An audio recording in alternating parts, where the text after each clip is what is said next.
Hi, everybody. Laurie White with the Greater Providence Chamber of Commerce, back again with episode number 119 of Chamber TV, and really happy today to welcome Congressman David Cicilline.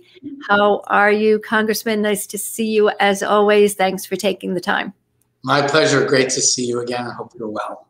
I am well. I hope your family is well. And I have to say, before we get into the conversation, that every time I turn on my favorite cable news networks, you are always being interviewed by the best news professionals. So it's really great to see you doing such amazing work in DC on behalf of all of us in Rhode Island, and the fact that our Congressman is being recognized as a really thoughtful voice on so many issues. Thank you. Thanks a lot. It's all to prepare me for Chamber TV. That's right.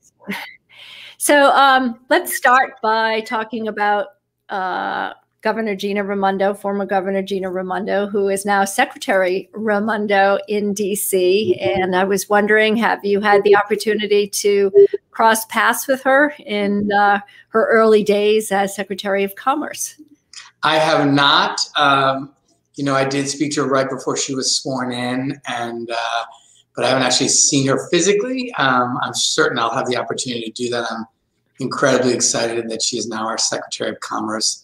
I think she's going to do a spectacular job, and I know she'll always keep Rhode Island front of mind, and it's going to provide some really great opportunities as we rebuild Rhode Island's economy to have the Secretary of Commerce, our former governor, and someone who is still a Rhode Islander. So look forward to working with her.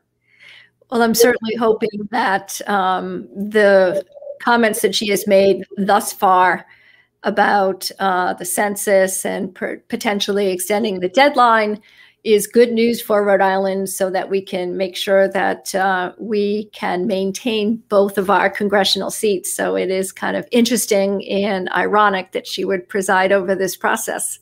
Yeah.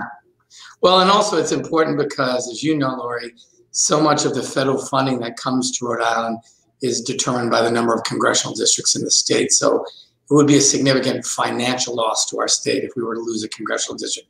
Not only would we lose half our voice in terms of representation, but it would have a significant financial impact because of the way federal revenue comes to Rhode Island. So it's in our interest to be sure we do everything we can to protect our current two-seat representation in Washington.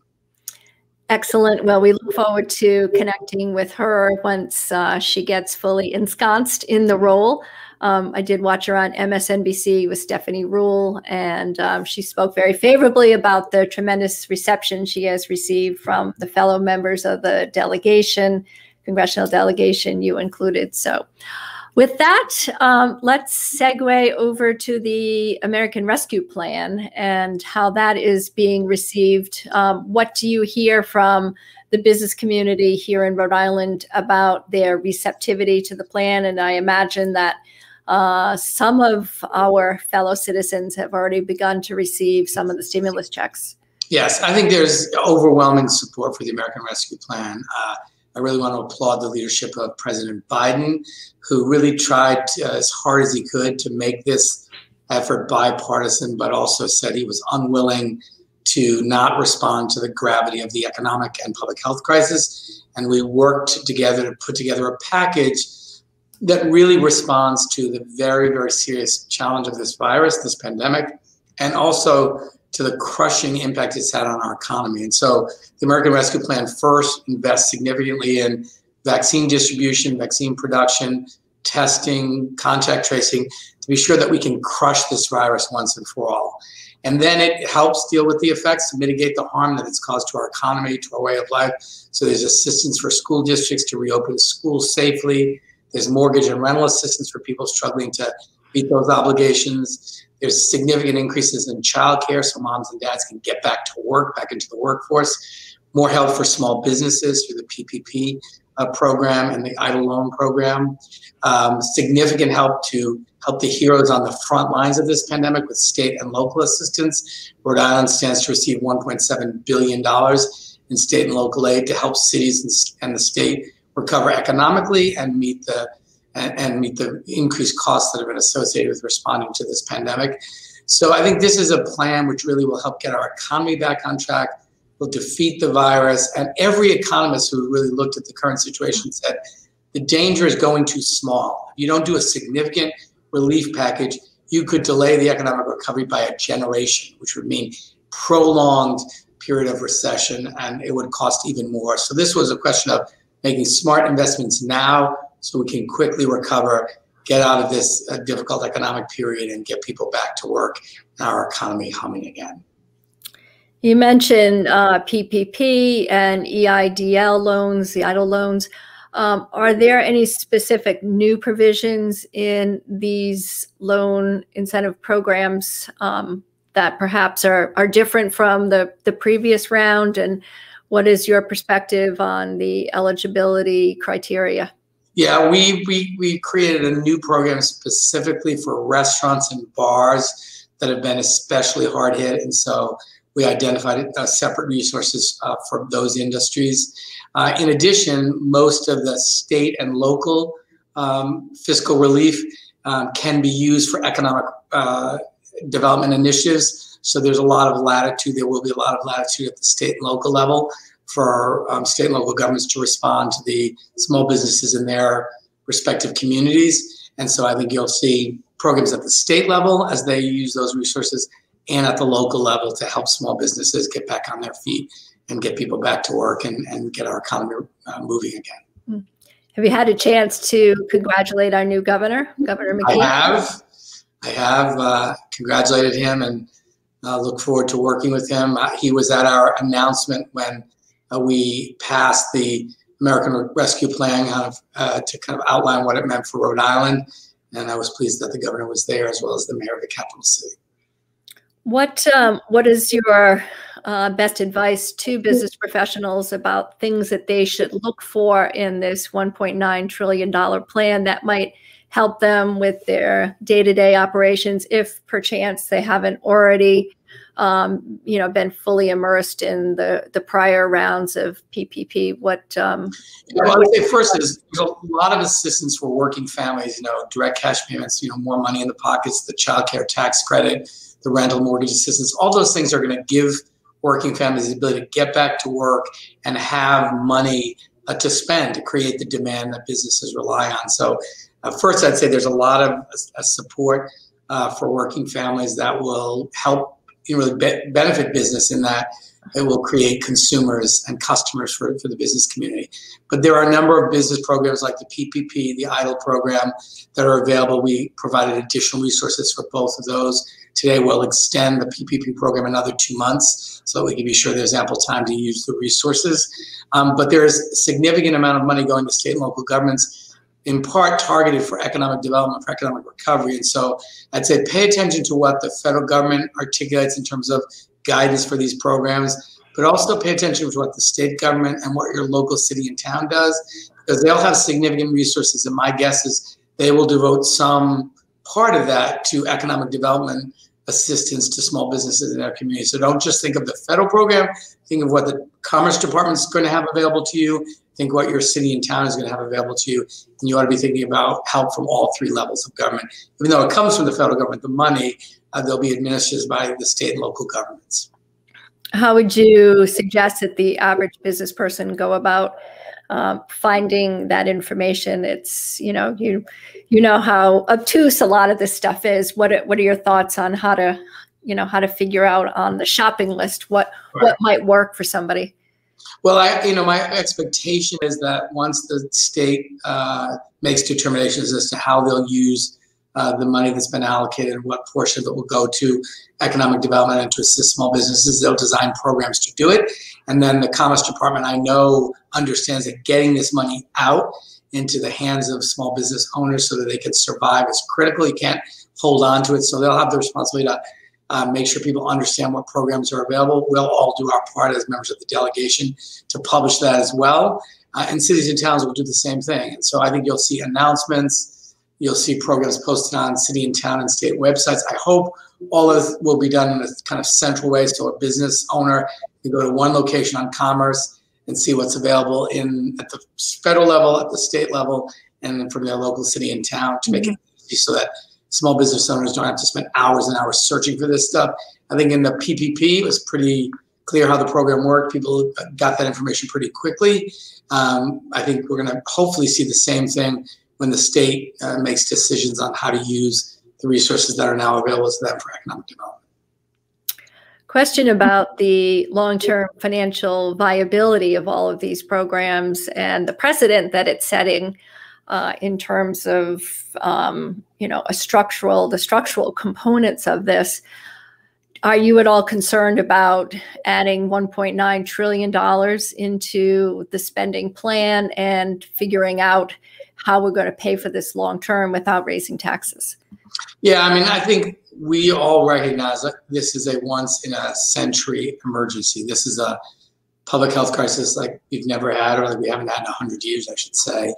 And it requires a response to that serious emergency. And so I think we had no choice but to respond both with a bill that provides the kind of resources that are necessary to defeat this virus and to get people vaccinated and be sure that we can move on with our lives. But we also have a responsibility to help rebuild the economy.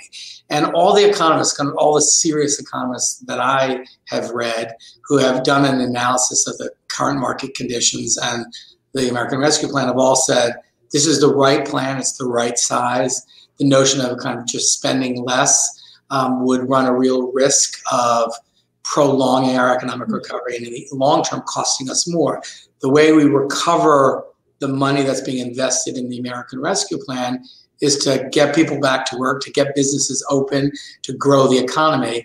And I think everyone has a lot of confidence that that will happen with this investment and with our kind of moving toward the end of this pandemic. I think there's a lot of pent-up demand, and I think it's going to be, the economy is going to come back strong. But that's the key way you deal with the spending is you grow the economy, you get business reopened, you get people back to work, paying taxes, both businesses and individuals. And so the hope is that because we made this bold investment, we'll grow the economy by a large enough percentage of the GDP and get enough people back to work and enough businesses reopened that we will over time recover these expenditures back into the Treasury. Bloomberg, among other news outlets, is reporting that the Biden administration and Treasury Secretary Yellen are talking about and beginning to suggest that a tax hike may be possible or necessary or preferred from the Biden administration's point of view to pay for a new infrastructure program. Your thoughts on how to keep any potential tax hike at bay? Well, I mean, it really depends what the tax hike is. I mean, I strongly oppose the tax cut that happened during the Trump administration.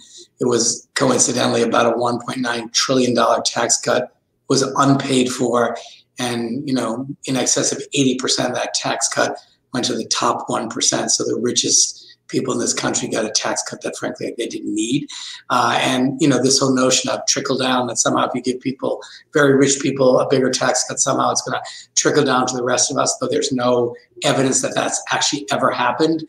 The actual way you grow the economy is you increase wages and income for middle-class families, you grow the middle class, who then have more resources, more money in their pockets to buy the goods and services business produces. That's how you grow the economy, sort of from the middle out. That's what the American Rescue Plan does. It invests in working families. I think we're going to be able to prove that that's going to lead to a tremendous growth in the economy. Mm-hmm. So I think, when you talk about kind of modifications to the tax code, I think that the Trump tax cuts were the tax cuts for the wealthiest Americans was a mistake. It produced a sugar high for our economy, but not long-term economic growth. And I think those ought to be reversed. And if you imagine if you had taken that $1.9 trillion, not given it to the richest people and the biggest corporations, and instead invested it in rebuilding the infrastructure of America, imagine what a difference that would make in our economy, in our economic growth, in the wages of folks who would be, doing the work with respect to this infrastructure and our economic competitiveness. So we have got to do a big infrastructure bill. We're going to have to find a way to pay for it. And if rolling back some of the tax cuts for the richest Americans to pay for a big infrastructure bill that will benefit our country, our economy, and working people, I'm all for it. What is the most persuasive evidence for the infrastructure bill? What are some of the projects that would really turn heads and provide the stimulus that we are looking for? Well, I mean, I think that's the interesting thing about infrastructure. You know, every single community has infrastructure needs. We have really deferred our investments in infrastructure in this country for a very long time. And this has always been a bipartisan issue, in part because every community has roads and bridges and transit systems and ports that need investment. And it's challenging for local governments and state governments to always have the resources to do this.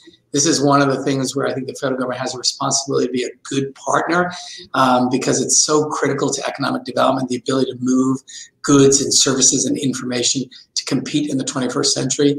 And, we need to do a major infrastructure plan.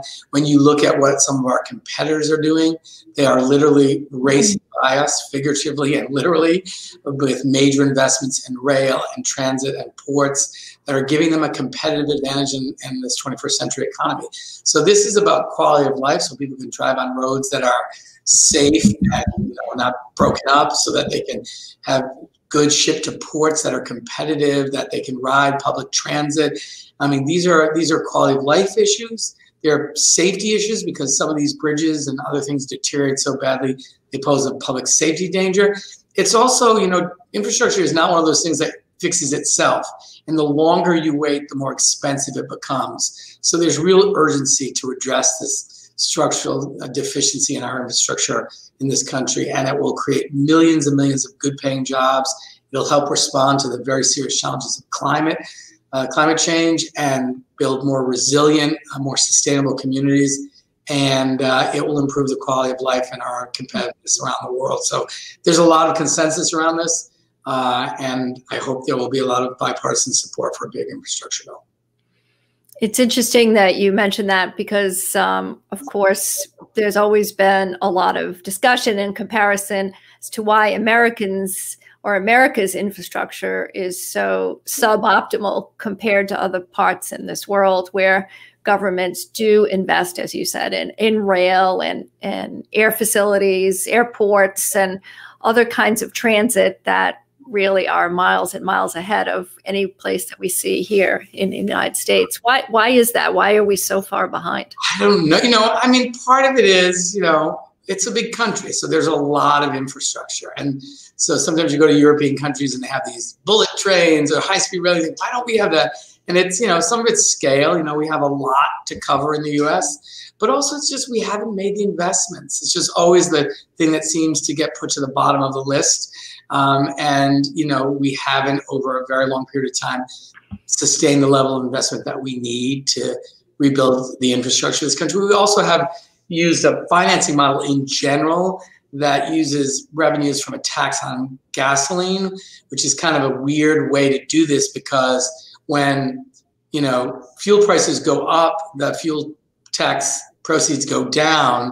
And when fuel prices go up is when people tend to move to public transit. So at the very moment you need more of it, the revenue to sustain it is declining. So we really do have to develop a better way of funding infrastructure in this country rather than the fuel tax. It's sort of an inverse principle there, and it has not provided sufficient resources for us to make the kind of investments we need to make. Yeah, and that's only going to get worse as the people move away from gasoline and those types of fuels to hybrid vehicles and other electrical vehicles. So let's switch topics now. Let's go to the work of your subcommittee on antitrust on various digital platforms. I think everybody has an opinion on Facebook and data usage and privacy and what that means. And then we can talk about how those platforms are impacting something that I'm very interested in, which is the news, the local news organizations and some of the work that you were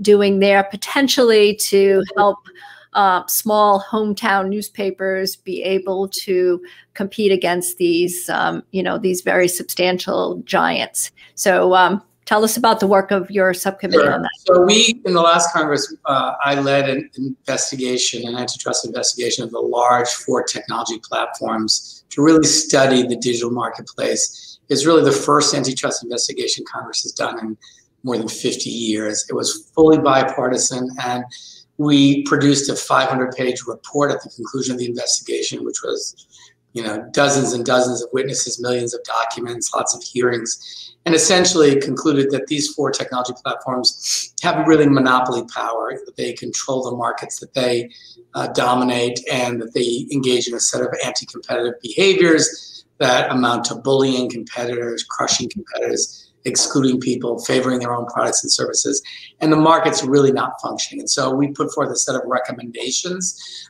to bring more competition into the digital marketplace to address this anti-competitive behavior, and we've begun the work now in this Congress to start to move forward on solutions. It's maintained a very bipartisan approach, and I think we will have a lot of really good legislative action that is going to respond to this very serious threat to our economy, because these are data collection or data surveillance companies that are just gobbling up lots of data, often without the knowledge of folks and sometimes a real full understanding of how it's being used. So there are significant privacy issues. There's significant facilitation of disinformation, significant favoring of their own products and services, and crushing small businesses and competitors. So this is really important for our economy to get this right, to protect innovation, to protect small businesses and workers. So that works. And one of the first areas we focused on was the impact on this market dominance of these monopolies on local journalism. You know this, local journalism is on life support. Newspapers are closing all over the country, layoffs in newsrooms, in part because 2/3 of Americans get their news through Facebook or Google, and they're just using the content produced by small newspapers, online publishers, broadcasters, and basically dictating the terms, and they're taking all the ad revenue. And so this business model is producing huge revenues for the platforms. Revenue for the online publishers and newspapers is plummeting, and they don't have any ability to negotiate because they're small, and these platforms basically dictate how they're going to use their content. And so I've introduced a piece of legislation with my Republican colleague on the Antitrust Subcommittee to allow online publishers, broadcasters, and newspapers to basically collectively come together to negotiate with these large platforms so they have some bargaining power in the short term for 48 months, so for 4 years, until we come up with a kind of long-term solution. And the reason this is important is because this isn't just like the sale of widgets. This is about your ability to access trustworthy, reliable news and information. And, local news is so important to hold power to account, to expose corruption, to make sure people know what's happening in their local communities. And, the loss of local news is really harming our democracy. And, the ability to get trustworthy, reliable information about local officials and state government is critical to our democracy. And, this is why we started with this issue when we began the investigation, because it's so central to the preservation of, a free and diverse press is central to our democracy. So we have a really good bill that'll solve that problem. And, we have got to work together collectively to preserve local journalism, or it's not going to happen. Mm-hmm. And of course, it's a business issue too. We're talking about the First Amendment and local journalism, and those of us that care about the principles of the First Amendment and the ability for journalists to be able to make a living, and working particularly for local newspapers, which, by the way, are among the most respected brands anywhere in this world. So if you ask consumers, of all the things that they trust in the world, your local newspaper is one of the things that rises to the top. And that's where a lot of small businesses, Main Street type businesses, are very much dependent on local news outlets to engage with the community, engage with their customers, to, give back to their community. So it's so important that we don't have news deserts. And we've talked about food deserts and other things, but it almost seems unthinkable in this country that we would have, large swaths of communities that are actually devoid of any professional journalism or local newspapers. And that's something that should truly scare everybody. Yeah, and I think there are now over 1,000 counties in this country that don't have a daily newspaper anymore. I mean, that's alarming, and it's a trend we have got to reverse. So I'm curious about what you have in mind with some of the solutions that you've proposed. So one of the concepts that you've put forth is negotiating with platforms over issues like attribution, branding, and interoperability as a way to support local journalism. What are the mechanics of that? Yeah, so that's what the Journalism Preservation, Competition and Preservation Act will do. It will allow newspapers to collectively come together and negotiate with these large platforms. If a small newspaper tries to do that today, like the Providence Journal, they'll simply say, you know, go fly a kite. This is how we're going to use your content, because they don't have enough bargaining power against Facebook or Google to have a meaningful negotiation. But if all of the smaller newspapers and producers of content can bandy together, they then can at least have a fighting chance to negotiate on all those issues. And that's what the bill provides. But in the antitrust investigation, those are issues that we've looked at kind of broadly in terms of the digital marketplace. Interoperability and portability just means if you don't like the way that a particular platform is treating you as a consumer, that you have the ability to move to another platform and take everything with you, your social graph, easily. And that's sort of a good competition-based solution to say, look, we can create a marketplace where there's a competitor who will provide better services and more respect for privacy and better use of how that data is going to be used. But right now, if you can't move to that, it's meaningless to have a competitor do that because you can't move. So portability and interoperability would mean you'd be able to move easily without any friction. And so requiring that of the platforms is one competition-based answer. Another way is just to prohibit these platforms outright from favoring their own goods and services so that they're not advantaging themselves against competitors. And then there's some really kind of big ideas about structural separation, the kind of what we call the Glass-Steagall of the internet, to say to a company like Amazon, you can either be a seller of goods and services or you can control the marketplace. You can't do both because they then manipulate the marketplace to favor their own goods and services. They put their products in the buy box, they put the other sellers on the third page, and they basically crush them by collecting all this data about their sales and then put them out of business. So you can do one or the other. You can't do both. That's a kind of structural separation idea. So I think there are a whole range of solutions that we put forth in our report. Some of them, the vast majority of them, are going to be bipartisan. Not all of them. I think there'll be some disagreements, but we have got to address the monopoly power of these huge platforms that are crushing innovation, crushing small businesses, making it impossible for people to enter the market and compete successfully. It's amazing how innovation can crush innovation, right? Yeah, it's big enough. Yeah. You and I have talked about this issue of disinformation. We talked about it last June at our virtual congressional breakfast, which again, we are looking forward to doing in just a couple of months, and the date's already scheduled and you will be back. But I think everybody really needs to hone in on what it means to view content and to be able to spot the disinformation aspects of it. And, I'm wondering from your perspective, how do you tell people to be on the lookout? How can people, really spot something that is truly bogus? Yeah, it's a great question. I think it's actually one of the biggest challenges we face in this country right now, and frankly around the world, is the ease at which completely false information can be spread quickly. And unfortunately, the business model of these platforms incentivizes the most kind of outrageous, most provocative materials, because those are the things that people like and share. That's where the advertising rates are the highest because they have the most eyeballs on them. And so they have a business incentive that, discourages them, frankly, from curating their platforms at all. The more kind of crazy and provocative it is, the more money they make. And so it's the responsibility of Congress to be sure we have regulations in place that at least impose some responsibility on these platforms to be responsible stewards of their platforms. And I think the responsibility also, as you're pointing out from your question, is on citizens to develop good kind of media literacy, to be able to distinguish kind of a trustworthy source and not. Some of that is doing some research. Some of that is being familiar with trustworthy sources that are reliable news sources, and going to them when you need to do an analysis of whether or not something's real. But this is challenging because the people who spread this disinformation are incredibly sophisticated. They use materials that present things to be, very believable. And, people think just because it's on the internet, it's true. And we've got to both discourage people from doing that and impose responsibilities on the platforms, but also people have a responsibility to develop the ability to distinguish, bogus, made up things from real things. Now, the way that's happened in the rest of the world is through libel and slander law. So when people said something which was untrue, you could sue them and they were responsible.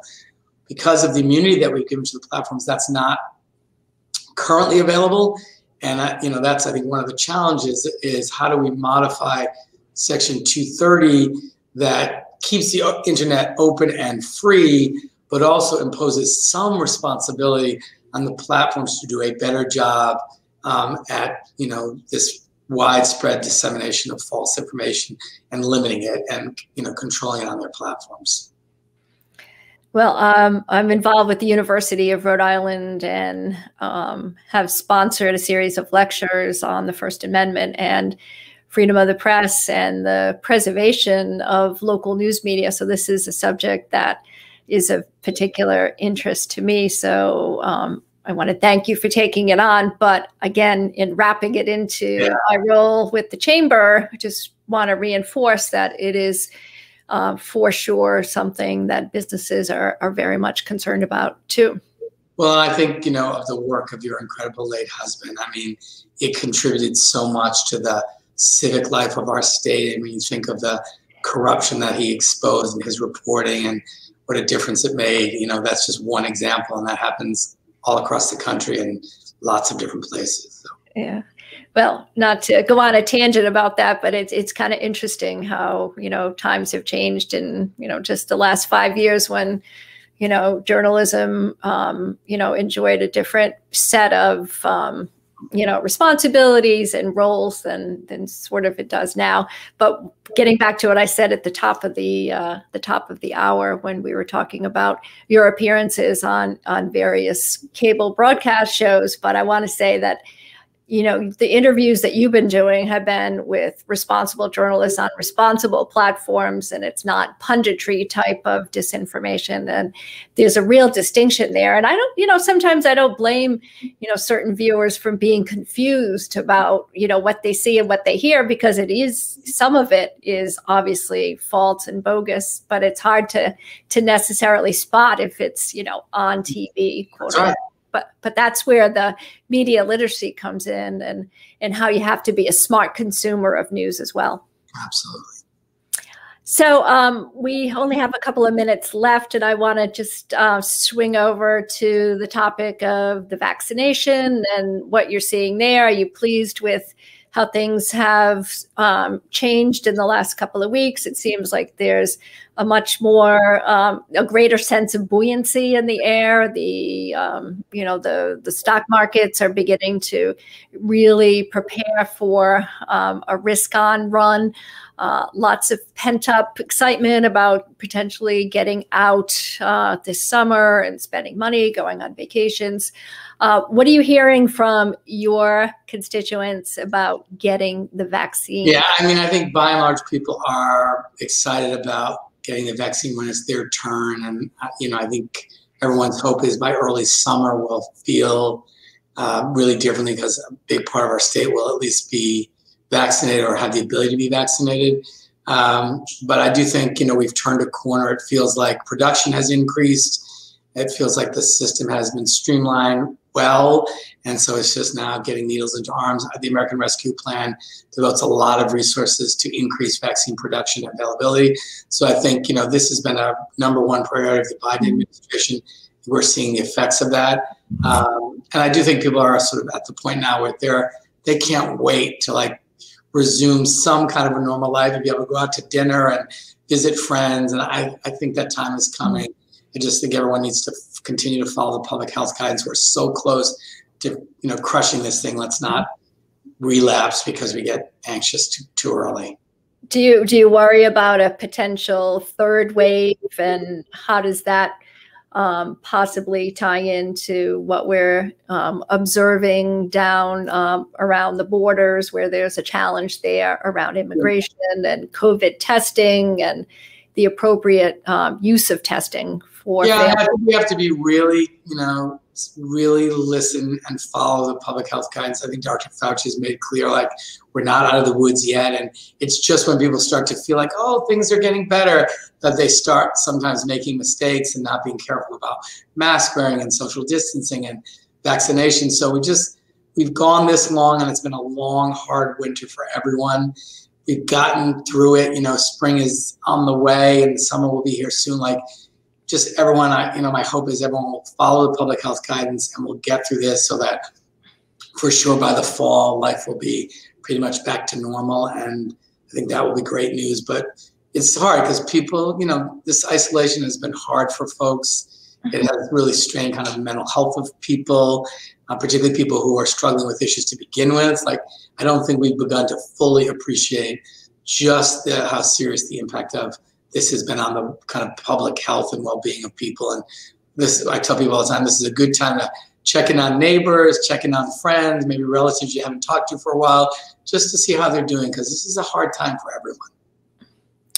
And if folks are questioning whether or not they should get the vaccine, whether it's the Moderna vaccine, the Johnson & Johnson, or the Pfizer vaccine, and they're on the fence and not sure, is Bill Gates really, going to follow and be able to corrupt their DNA? What is your message to people who are skeptical about getting the vaccine? Look, we have the most rigorous regulatory process in the world in terms of the approval of vaccines.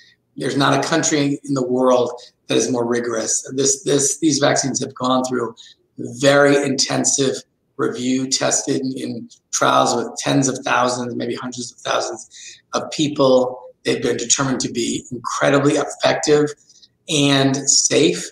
And I think Dr. Fauci has said, whatever vaccine is available to you of the FDA approved ones, take it. And obviously, a lot of good CDC, FDA, and State Department Health websites that have very kind of specific Q&As, question and answers, or frequently asked questions. But I encourage everyone, when it's your turn, get the vaccine for your own safety and the safety of those in your community. Really, by vaccinating everyone is really the best way that we can ultimately crush this virus. And so I hope everyone, when it's their turn, will get the vaccine and keep themselves and their families safe. Congressman Cicilline, thank you so much for being with us on Chamber TV. And we are glad that you took the time to be able to chat with us about so many of these issues. And we will see you in a couple of weeks when we get into our annual Congressional Leadership Forum. Again, we'll do it virtually, and we'll have an opportunity at that time to see how we're doing with the full deployment of the vaccine. And then maybe we'll have a more substantive conversation on the infrastructure bill as well. Absolutely. Thanks for having me. I look forward to seeing you in a couple weeks. Thank you.